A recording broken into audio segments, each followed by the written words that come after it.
What's up, everybody? I'm Z-Wade, the Z-Wade, and Z-Wade Photo, and I just wanted to do a quick extra video this week as sort of a follow-up to the Nikon Z5 image sample dump week 3. Now, if you want to see the Nikon Z9 in action with these dancers, I'll put the link in the description below. You can watch that after this video. And also, I'll put a link to the Nikon Z5 week 3 image dump in the description too. But I wanted to take an extra look at some of these images to show you how great the Nikon Z5 sensor actually is. I feel like it's a little underrated. You know, the Z5 doesn't get a lot of love.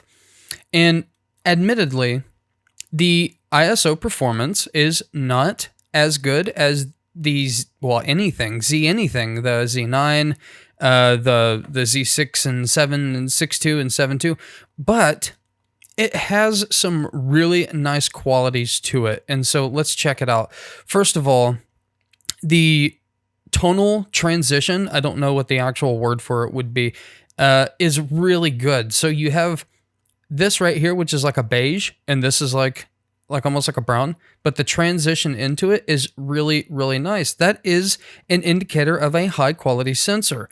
And although it's not as detailed as a higher megapixel camera, because it's so good at tonal transition, you get a lot of like extra detail, right? Especially in the shadows. The shadow detail of the Z5's sensor is way better than what you pay for, right? You can get these sub $1,000 in used like new condition. And yeah, I'm at 320 ISO and I can see a little grain on my computer screen, but you wouldn't see that in printing. You wouldn't see that on a mobile device. And you expect some of that, right? But yeah, the tonal transition is really good and the skin tones are perfect. Now this is edited, but the skin tones on the Z5 are as good as anything else in the Nikon Z lineup. Let's look at some black and whites because this is a beautifully silvery sensor. And again, the tonal transition is really good. A lot of detail out of this sensor. And so the more I shoot it, I'm only on week 3 of these image dumps, but I really, really like the Z5's sensor. Another one that's beautifully silvery. Now, granted, both of these are women of color, and they just look more beautiful in black and white. Anyway, just the darker the skin, the more beautiful the black and white.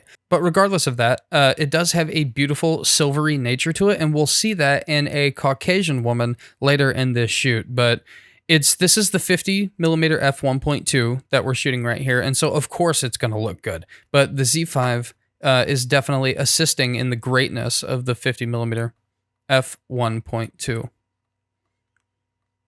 Man, it's beautiful. Beautiful sheen. I love it. I just selected a few images for this little extra follow-up. If you want to see all the images, I encourage you to look in the description below for the Nikon Z5 week 3 photo dump. I selected this one because the skin tones.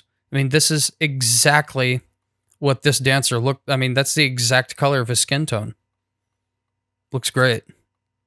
And it's got like some nice punch to it. This is the 14 to 24 at 14mm at f2.8, 100 ISO, 1250, or 1/1250th of a second. Looks good, nice and punchy.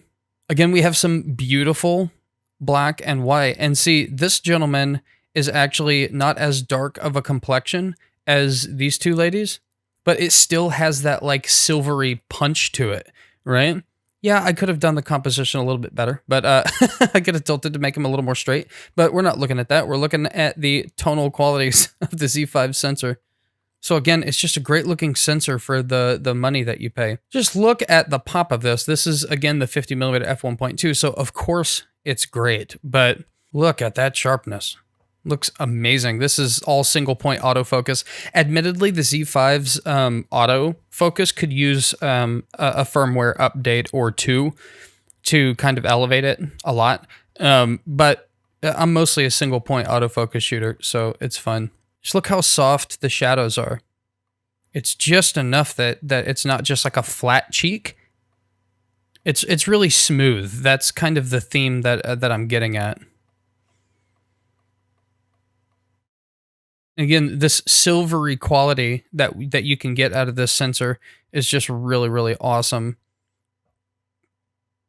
This transition is nice and smooth. It's not sharp and like cutty cut in the shadows. Nice and smooth. I'm telling you, that's why people buy medium format, is for the really smooth tonal transition, you know, and you're getting it out of the Z5. Now, I'm not comparing this to a medium format, okay?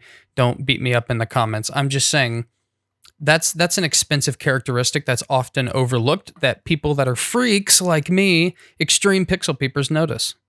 Crazy, insane, sharp. I'm at f1.2, so of course we don't have the nose in focus, but wow, look at that.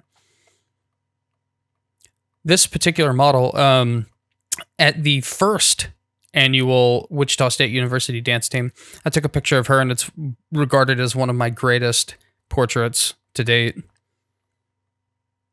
how beautiful. You see what I mean, like with the detail? There's a more zoomed out version of the one we just looked at. Again, wicked sharp from the Z5 and the 50mm f1.2 at f3.2, 2/50th of a second, 100 ISO. Just look at the shadows. It's so smooth. That's all I wanted to do. I just wanted to comment on how much I'm liking the Nikon Z5's sensor. For the money that you spend, I think you're getting an autofocus system that definitely like needs some work, although it's probably appropriate in the grand scheme of the Z lineup. But really, what you're getting a lot of bang for your buck on is the sensor. It is absolutely fantastic, and I'm loving it.